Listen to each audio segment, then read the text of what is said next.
Well, hello, River. I have something for you today, and I hope you're doing well. Nancy and I are managing this COVID shut in fairly well ourselves. I want to give you something from Psalm 84, and I found this morning in my own daily Bible reading. I found myself wanting to pause and wanting to just pray over this for our family. Wanted to pray over it for you, and then to share it with you.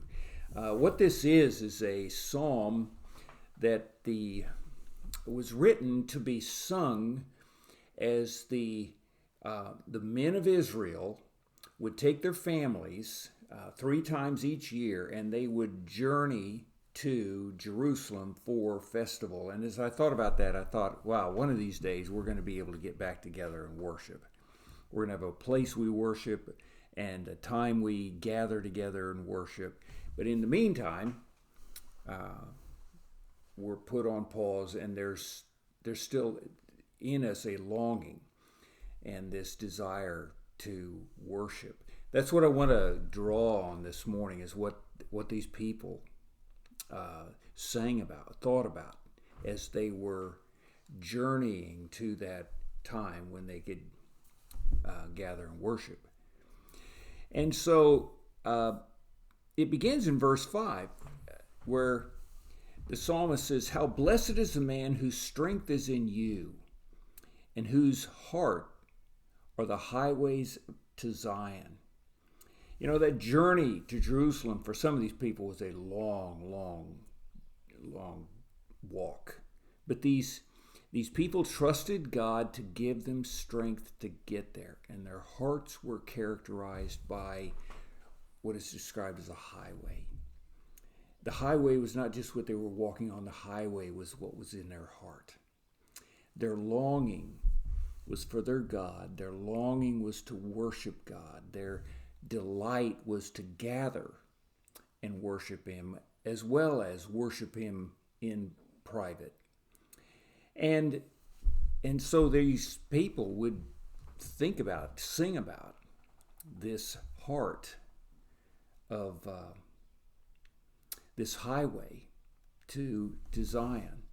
Verse 6 says, "Passing through the valley of Baca, they make it a spring. The early rain also covers it with blessings." You know, along the way, there were these places that were just dry, dreary, almost worthless spots in a road. And this word Baca, or they may have pronounced it Baca, was this place where there was just some shrubs, some bushes. That's all that could grow there. But as these worshiping people passed through, as they went to their festival, their gathering, they turned that place into a spring. They did something with it positive, and they made it better.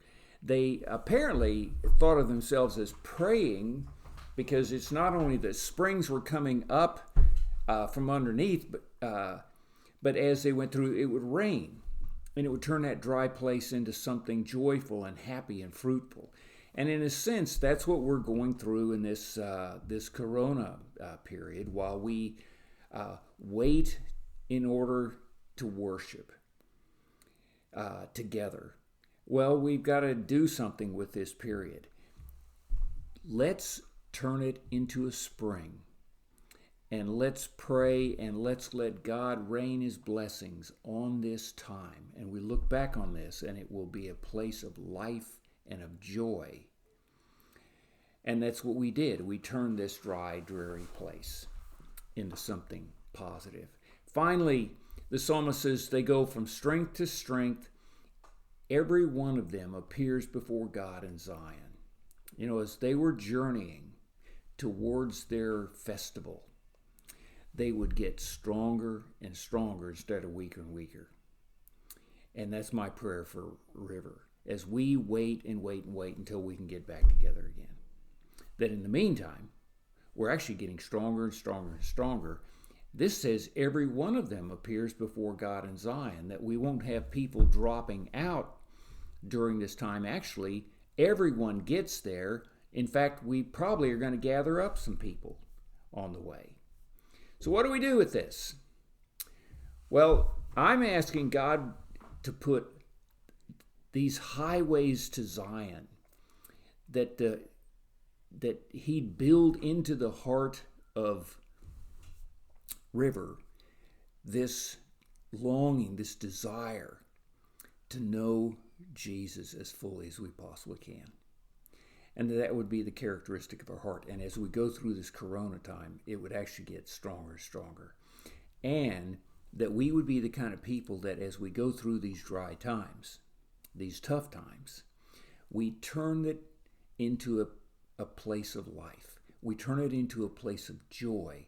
And we figure out, how do we turn this place into a place of love?